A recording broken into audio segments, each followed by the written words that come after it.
How's it going, everyone? Welcome back to the channel. So after what could possibly only really be described as maybe a disastrous first outing in the Supra, which I want to look on the positive side of things. It was a good test day to find out all the things that were wrong before the drift day, which is what I really wanted. Yeah, basically I got some work to do. Main things obviously to take away from it you would have seen is electrical issues. Whilst that's a big issue, it's also the last issue I'm going to work on. Without sorting out the other things I've discovered first, there's just no point even fixing the electrical stuff. So, other than the electrical issue, I had a pile of disgustingness in my catch can. There's two things. One, blowing heat gasket.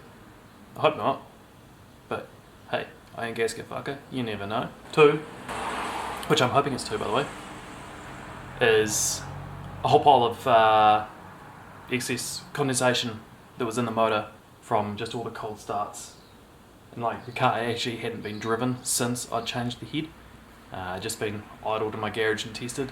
So I'm hoping it was a whole pile of condensation that had just finally got a chance to evaporate off because I'd finally got the oil hot enough to do so. I'll properly clean out the catch can, drain the oil. The oil in the pan, based off the dipstick, looks okay. But I'll drain the oil in the pan. Obviously if that's all milkshake then I've got an issue. But hopefully that's as clean as it looks on the dipstick. And I will just change the oil and send it. But one thing I noticed when I got home was my cam belt has started walking, so that's hard up against the backing plate. So if you're not familiar with how the 7M is, there is a guide behind the crank pulley which centers the belt. I'm going to have to take out the radiator, take out the crank pulley, pull the whole front end apart to get to that, and I'm just going to weld that back on so that doesn't come off. For now, first things first, we drain fluid, radiator out. Whilst I'm mucking around with the front end, I'll be dropping the oil in the motor. I'll then retorque all the head studs. Obviously if my oil is completely milkshake and quite clearly head gasket blown, I probably won't go too much further. But yeah, once I got all that stuff sorted, then I'll work onto the wiring.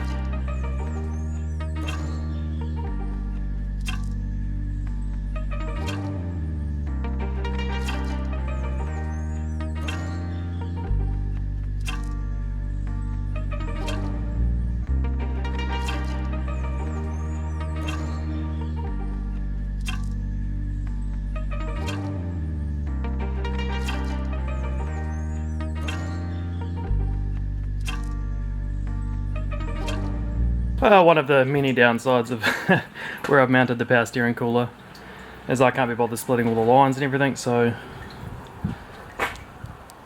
that'll do. I can get to the crank pulley now anyway.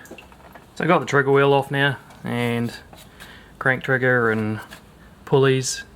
So I've just slackened off the tensioner so that I can pull the cam belt off, hopefully. And get my puller on the pulley, take those front covers off,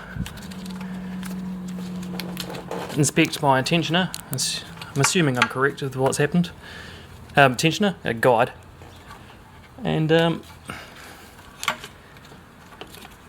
move on to the next job. Well, it's the moment of truth now, see if I was right.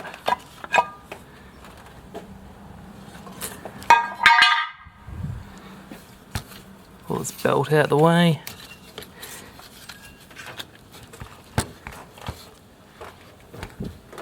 Yeah, and the guide slipped off the back. That's supposed to be, what you can see. You'll see it when I pull it off, but that is supposed to be attached. So this here is what is the cause of at least one of my problems. That's come loose, so that's the guide. It sits behind the crank pulley to hold the cam belt in place.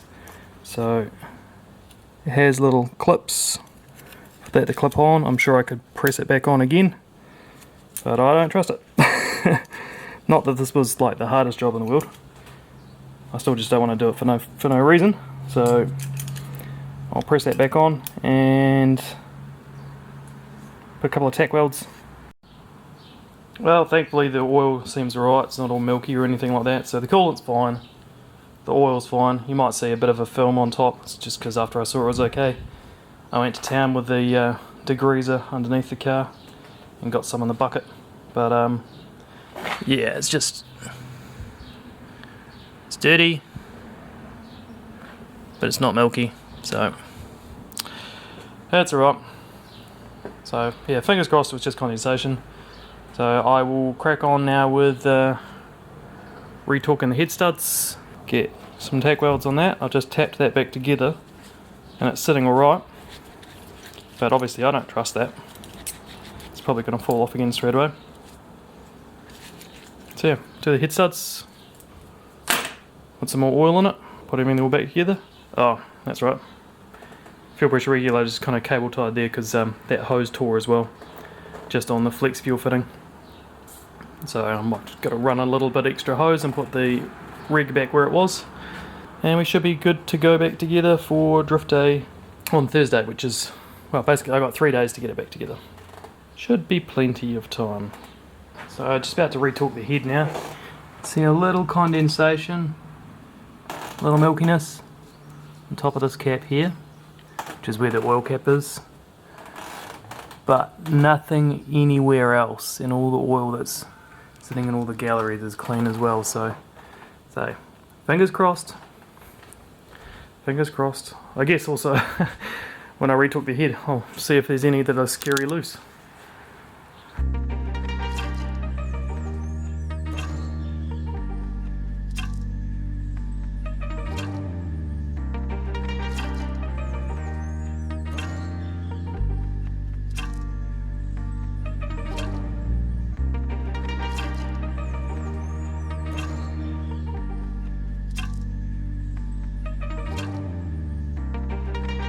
Retorqued them all now. Pretty happy. There was only one that I'd say that was possibly slightly under torqued. The rest of them was up to just less than quarter of a turn. It was roughly about that to get it back to click again. And there's only that one there that took another, I don't know, a little bit of a turn to get it tight. My main concern is always the back end of the head. That's generally where it gets the softest, and you'd be more likely to, I don't know, pull the bolt through and have the head shrink a bit, but like it seemed fine. So yeah, pretty happy with that. God, I get so paranoid when I see that milky water, eh? Should be good to send it on Thursday, so I'm just going to put the valve covers back on. Probably just recheck the torque on all my exhaust studs because that stuff all tends to come loose. I did put Nord locks everywhere, see if they were helped. Still not going to be surprised if they don't. It's one of those things you just got to keep on top of. Well, that's it. I'm going to call it a day. I've got head retorqued, retorqued all the exhaust bolts as well. They were touch loose. Fuel line is replaced. Cam covers all sealed back up. All I need to do is weld that guy to that guy, so that doesn't come off again, and then address my wiring and obviously reassemble, but that's not a huge job to be perfectly honest. So I will catch you guys in the next one. Don't forget the old like, comment, subscribe guff, and yeah, so next one be final reassembly hopefully, and discover that wiring issue. Hopefully it's something simple, then into drifting for the first time in what feels like forever. Alright, cheers guys, see you later.